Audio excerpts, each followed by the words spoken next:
Bismillahirrahmanirrahim. Assalamualaikum warahmatullahi wabarakatuh. Alhamdulillahirabbil alamin. Allahumma shalli ala sayyidina Muhammad wa ala ali sayyidina Muhammad. Alhamdulillah, kita berjumpa kembali di konten IBG. Insyaallah kita akan menjawab pertanyaan yang masuk kepada kami. Assalamualaikum warahmatullahi wabarakatuh. Izin bertanya Gus, bagaimana hukum umroh yang dibiayai oleh non muslim? Apakah umrohnya sah? Bismillahirrahmanirrahim. Yang sering kita bahas bahwasanya ibadah itu dikatakan sah. Poin yang pertama adalah apabila terlaksana seluruh rukun dan wajibnya. Kemudian yang kedua, terpenuhi seluruh syarat sahnya. Kemudian yang ketiga, tidak melakukan sesuatu yang membatalkan ibadah tersebut. Maka selama tiga hal ini dilakukan, syariat menetapkan ibadah tersebut sah. Rukun wajibnya terpenuhi, syarat sahnya terpenuhi, dan tidak melakukan sesuatu apapun yang dapat membatalkan ibadah tersebut, mutlak sah. Jadi di hukum itu sangat jelas sekali mana yang sah, mana yang tidak sah. Sangat jelas sekali, dan kita tidak perlu ragu sedikit pun tentang hal tersebut. Nah, sama-sama sah, tentu nilai dan kadarnya berbeda-beda. Nilai dan kadar tersebut berkaitan dengan kesunahan-kesunahan yang dilakukan, hal-hal makruh yang kemudian ditinggalkan, keikhlasan hati, cara melaksanakannya, keberkahan dan kehalalan rizkinya. Nah, ini hal-hal tersebut adalah hal-hal yang tidak mempengaruhi sama sekali terhadap keabsahan ibadah, tapi berpengaruh kepada kadar pahala yang didapatkan, pengaruh kepada keberkahan yang didapatkan, dan lain-lain sebagainya. Ini yang perlu untuk dipahami. Artinya apa? Apabila kita membahas tentang umroh dan haji misalnya, maka kita dihukumi sebagai umrohnya sah, hajinya sah jika apa? Jika rukun-rukun dan wajibnya semua terlaksana dengan sempurna, tidak ada satupun yang terlewatkan. Kemudian syarat sahnya juga ada semua pada diri orang tersebut. Contohnya yang melaksanakan adalah muslim, dan syarat-syarat sah yang lain. Kemudian yang ketiga, tidak melakukan sesuatu yang membatalkan umroh atau haji itu sendiri. Apabila tiga ini terlaksana, maka mutlak umroh dan hajinya sah. Tentang kemudian dari mana sumber hartanya itu diperoleh, maka ini tidak menghalangi keabsahan sama sekali. Bahkan misalnya ada orang yang betul-betul mencuri, kemudian hasil curiannya itu dipakai untuk umroh dan dipakai untuk haji, maka umroh dan hajinya sah. Sampai se ekstrim itu contohnya. Jangankan kok dibiayai dengan harta yang jelas-jelas dimiliki oleh seseorang walaupun dia non muslim.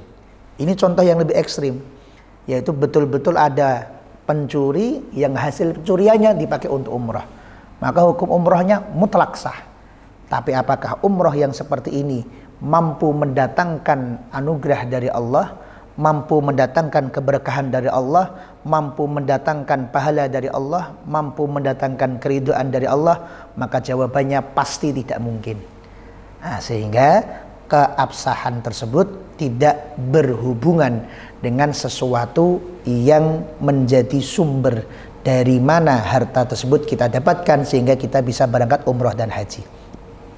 Lalu bagaimana Gus terhadap harta tersebut yang kita dapatkan dari non muslim? Apabila cara mendapatkannya halal, maka halal.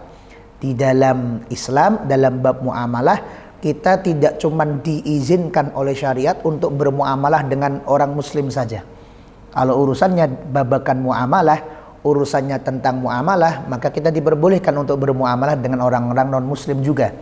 Di antaranya mengadakan jual beli, mengadakan sewa menyewa, mengadakan pinjam meminjam, hutang piutang, kerjasama dalam hal mudharabah, musyarakah, murabahah, dan lain-lain sebagainya. Ini hukumnya semuanya boleh. Dan kalau akadnya terpenuhi, syarat-syaratnya terpenuhi, wujud barangnya ada, tidak ada unsur penipuan, tidak ada unsur perjudian, tidak ada unsur yang tidak jelas, maka sah semuanya hal tersebut. Termasuk salah satu akadnya adalah akad hadiah atau akad hibah. Jadi orang non muslim boleh saja memberikan hartanya kepada kita untuk dihibahkan kepada kita. Boleh saja. Kemudian hartanya itu kita gunakan untuk ibadah, maka hukumnya boleh-boleh saja, asalkan mendapatkannya dengan cara yang halal, dengan cara yang thayyib.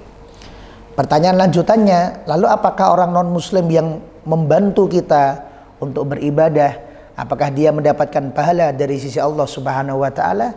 Jawabannya, dia mendapatkan balasan dari sisi Allah. Tapi balasannya diberikan oleh Allah berupa kenikmatan-kenikmatan dunia, bukan kenikmatan-kenikmatan ukhrawi, bukan kenikmatan-kenikmatan akhirat. Kenapa?